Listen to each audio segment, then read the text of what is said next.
Thanks for watching. Don't forget to like, comment, share and subscribe to Mufti Tariq Masood, famous scholar.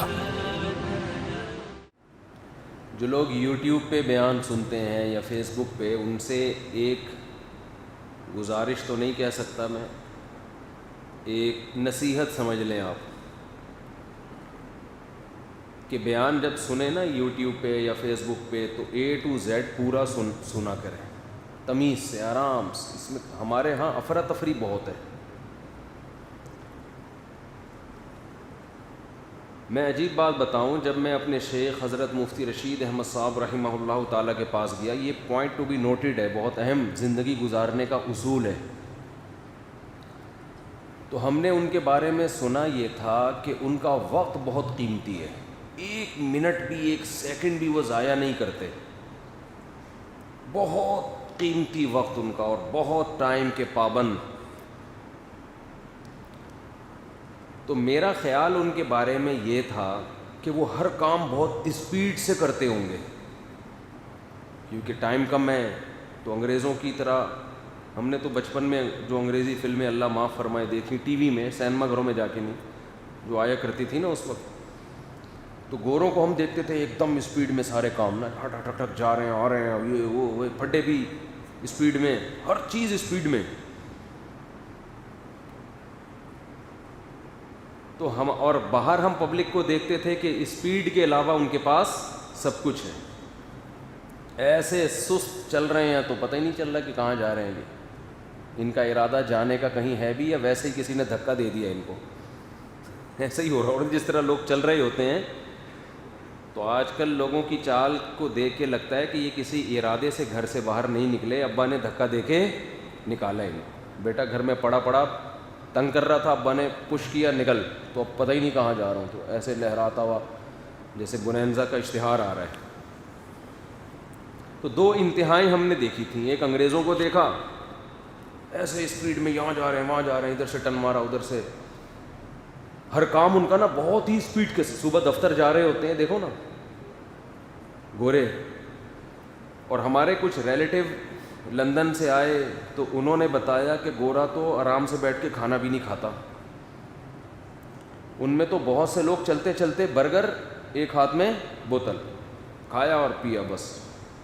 سب نہیں کرتے ہوں گے، یعنی بہت سے لوگ، یہ کلچر ہے. کھانا بھی کھاؤ تو انتہائی اسپیڈ کے ساتھ. بس بچے پیدا کرنے میں سست ہیں، ان میں ہماری اسپیڈ الحمدللہ اچھی ہے، ٹھیک ہے. اس میں ان کی اسپیڈ کم ہے، ہماری الحمدللہ ابھی تھوڑی سی سستی آنے لگی ہے. لیکن میرے بیان جو سن رہے ہیں پراپر، ان کی اسپیڈ مینٹین رکھا ہوا ہے انہوں نے اسپیڈ کو الحمدللہ. تو جو گوروں میں ہم نے دیکھا کہ بھائی برگر کھاؤ بس، کیا روٹی پراٹھے بیٹھ کے لقمہ چبا چبا کے گھنٹہ لگا دینا، یہ ان کے ہاں نہیں. میں جب حضرت مفتی رشید احمد صاحب رحمہ اللہ تعالیٰ کے پاس گیا تو ہم نے ان کے سنے ہوئے تھے واقعات، بہت ٹائم کے پابند. ہمارے حضرت ایک مثال دیا کرتے تھے کہ بوتل جب مکمل بھری ہوئی ہوتی ہے تو اس میں ایک بلبلہ بھی نہیں ہوتا، ہوا کی جگہ بھی نہیں ہوتی. تو اس میں جب آپ کوئی نئی چیز ڈالیں گے تو کچھ پرانی چیز کو نکالنا پڑے گا، پانی کو نکالنا پڑے گا، پھر نیا پانی جائے گا. فرمایا اس بوتل کو یوں کریں، دائیں کریں، بائیں کریں، اس میں جگہ ہے ہی نہیں. جگہ بنانے کے لیے پرانا پانی آئے گا تو پھر نیا پانی جائے گا، ہوا کی جگہ بھی نہیں ہے. تو فرمایا کرتے تھے کہ ہمارا ٹائم ایسا ہونا چاہیے، ہماری صبح سے لے کے رات سے لے کے صبح تک کا اسکیجول ایسا ہونا چاہیے کہ اس میں کسی نئی چیز کی جگہ بالکل بھی، بولو نہ ہو. نئی چیز جب آئے جب پرانی نکلے. نئی چیز یعنی آپ کوئی نیا کام کرنا چاہتے ہو، یا کوئی نیا آپ اپنے اسکیجول سے ہٹ کے کچھ کرنا چاہ رہے ہو، تو وہ جب آپ کی لائف میں وہ نیا کام آئے گا تو پرانا والا نکلے گا. اور نئے کو جگہ جب دی جاتی ہے جب نیا پرانے سے امپورٹنٹ ہو.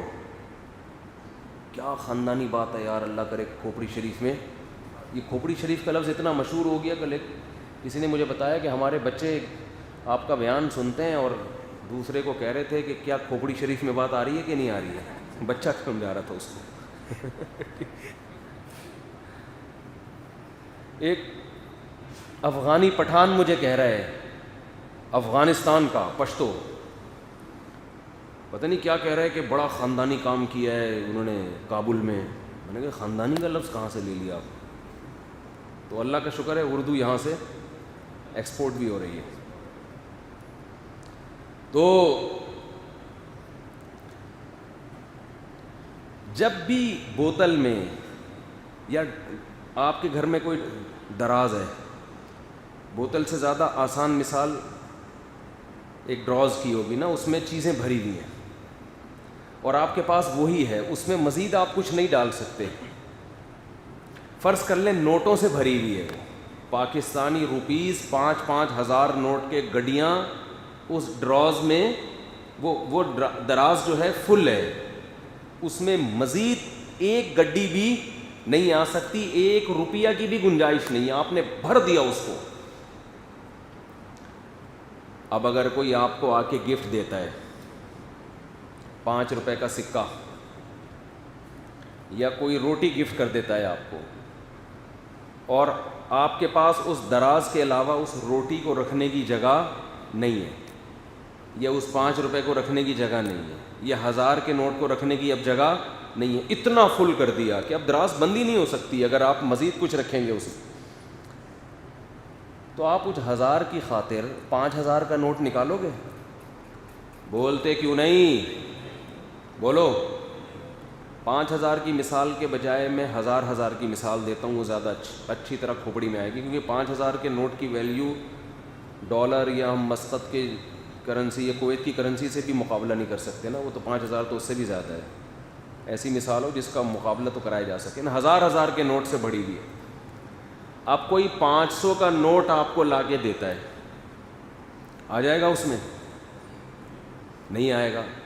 تو آپ کو پتہ ہے 500 رکھنے کے لیے نکالنا کیا پڑے گا؟ 1000. تو آپ یہ گھاٹے کا سودا کرو گے؟ نہیں کرو گے. آپ بولو گے بھائی میرے پاس جگہ نہیں ہے, جیبیں بھی فل ہیں, دراز بھی فل ہے, اور اس کے علاوہ میرے پیر صاحب نے منع کیا کہیں اور پیسے رکھنے سے. مثال دینے میں گورنمنٹ کی طرف سے کوئی پابندی نہیں, مثالیں فرضی ہی دی جاتی ہیں. قرآن نے بھی بہت سی مثالیں دی ہیں جو فرضی ہیں. او کظلمات فی بحر اللجی یغشاہ موج من فوقہ موج من فوقہ سحاب, سمندر کی تہ کا اندھیرا, لہروں کا اندھیرا, بادلوں کا اندھیرا, اور سمندر کی تہ میں کھڑا ہو کر اپنا ہاتھ نکال رہا ہے, ہاتھ نظر نہیں آ رہا. تو جیسے یہ شخص اندھیروں میں ہے, کافر اس سے بھی زیادہ اندھیروں میں ہوتا ہے. اب بتاؤ یہ فی نفسی ہی یہ مثال پاسبل ہے, ممکن ہے کہ ایک آدمی سمندر کی تہ میں ہو, اتنے اندھیرے ہوں, اور ہاتھ نکال کے چیک کر رہا ہو؟ عملاً ممکن ہے. کیا ہو گیا؟ بول دو نہیں ہے. یہ تو بندہ مر جائے گا.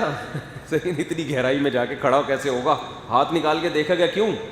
یہ میں اس لیے کہہ رہا ہوں کہ میرے بیانات پہ بعض لوگ کہہ رہے ہوتے ہیں فرضی کس سے کہانیاں سنا رہا ہے. فرضی کس سے نہیں سنا رہا,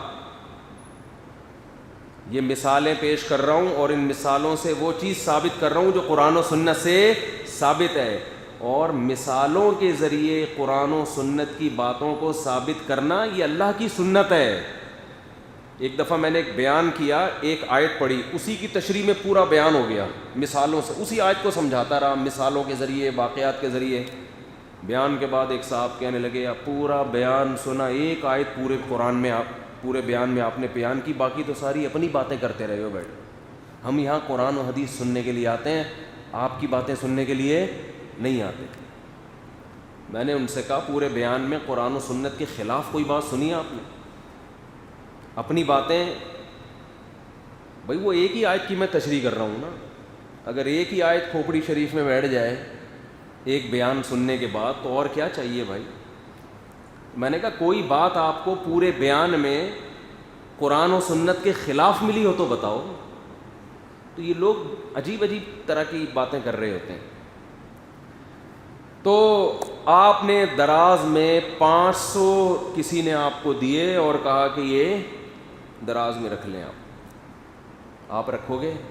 بولے گا یار 1000 کا نوٹ نکالنا پڑے گا, 500 میں اس میں نہیں ڈالوں. ابے کون سے ملک کی کرنسی؟ ہاں کرنسی کو چھوڑو. اب ایک آدمی لے آیا 5000 کا نوٹ اور کہتا ہے یہ رکھ لیں. آپ فوراً پرانا 1000 نکالو گے اور اس کی جگہ 5000 کا نوٹ بولو ڈال دو. یہی مسئلہ ہے.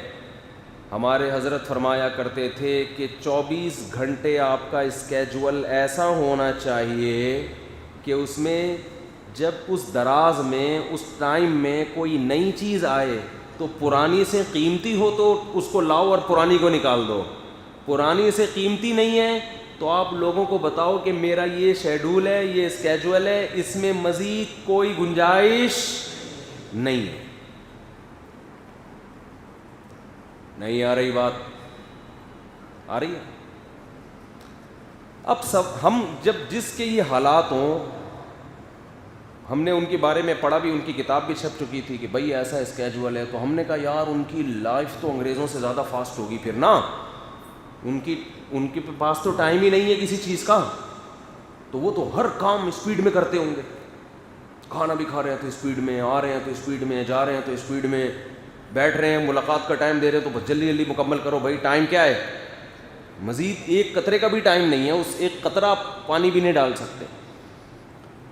لیکن کمال کی بات یہ, ہم نے جب ان کی حالت کو دیکھا تو بالکل اس کے اپوزٹ. بات کرتے تھے تو اتنی میرا خیال تھا جب بات کرتے ہوں گے بڑی اسپیڈ سے نا کہ ٹائم نہیں ہے بھائی, ایسے جیسے میں سوال پڑھتا ہوں. وہ تو میں جان کر پڑھتا ہوں, اگر میں سوالات پڑھنا شروع کر دوں نا تو قیامت آ جائے گی. اتنے لمبے لمبے ڈیٹیل میں سوال, اور اس میں پوچھنے کی بات ذرا سی ہوتی ہے. وہ تو ایک مصلحت ہے, سیاست ہے, اور اس میں نقصان بھی نہیں ہے کیونکہ جواب سے خود ہی سوال سمجھ میں آ جاتا ہے لوگوں کی. اس کو الٹا کر لو سوال بن جائے گا. ٹھیک ہے, وہاں تو یہ حکمت ہے. لیکن ہم نے جب ان کی محفل میں گئے, ان کو دیکھا تو بات کرتے تھے بہت آرام سے, بڑی شائستگی کے ساتھ. ایسا لگتا تھا ان کے پاس ٹائم بہت ہے. سمجھ میں آ رہی ہے؟ ایسا لگتا تھا ان کے پاس ٹائم بولو بہت. جب وہ نیند کرتے تھے تو ان کی نیند کو دیکھ کے کوئی یہ کہہ سکتا تھا کہ ان کے پاس سونے کا ٹائم بہت ہے. اتنی گہری نیند, سکون سے, اطمینان سے, تمیز سے نیند پراپر لینی ہے. جب وہ محفل میں بیٹھتے تھے, گپ شپ لگاتے تھے طلباء کے ساتھ, ہنسی مذاق کی باتیں بھی ہوتی تھیں, تو ان کی محفل کو دیکھ کے لگتا تھا ان کے پاس ٹائم, بولتے کیوں نہیں, بہت ہے. ہم تو اسپیڈ میں کھا لیتے تھے, جن کے پاس ٹائم ویسے ہی بہت تھا, لیکن جس کے پاس نہیں تھا وہ کھانا بڑی تسلی سے کھاتے تھے. ہم نے حضرت کے ساتھ کھانا بھی کھایا, اتنے آرام سے لقمہ چبا رہے ہیں, خراما, ٹھیک ہے نا. چلنا ان کا ایسے آرام سے, آتے تھے بیٹھتے تھے. کوئی تحقیق کرنی ہوتی, جب مجلس سے تحقیق ہوتی ہے نا مسائل کی, بھائی ڈیبیٹ کرنی ہے, کوئی ایک نیا مسئلہ آ گیا ہے, کوئی جدید مسئلہ آ گیا, اب علماء کی اس میں کیا ہوگی, آپس میں بحث ہوگی. تو اس مجلس میں ہم ان کو دیکھتے تھے بڑے آرام سے آ کے بیٹھ گئے. کوئی افراتفری, جلدی لگ رہا, جلدی, کچھ بھی نہیں, آرام سے. ہاں بھائی, سامنے والے کے دلائل سنے غور سے, بڑے آرام سے نا, ایسے تسلی سے سنتے تھے. اس کو یہ نہیں کہتے جلدی جلدی کرو, بہت آرام سے, شائستگی کے ساتھ پوری بات اس کی سنتے, اس پہ غور کرتے, اچھا ایسے. پھر فرماتے اس میں جو اپنی رائے دینی ہوتی وہ دیتے, پھر دوسرے کی بات سنتے, پھر کوئی فیصلہ کیے بغیر اڑ جاتے. چلو اس پہ دوبارہ غور کریں گے.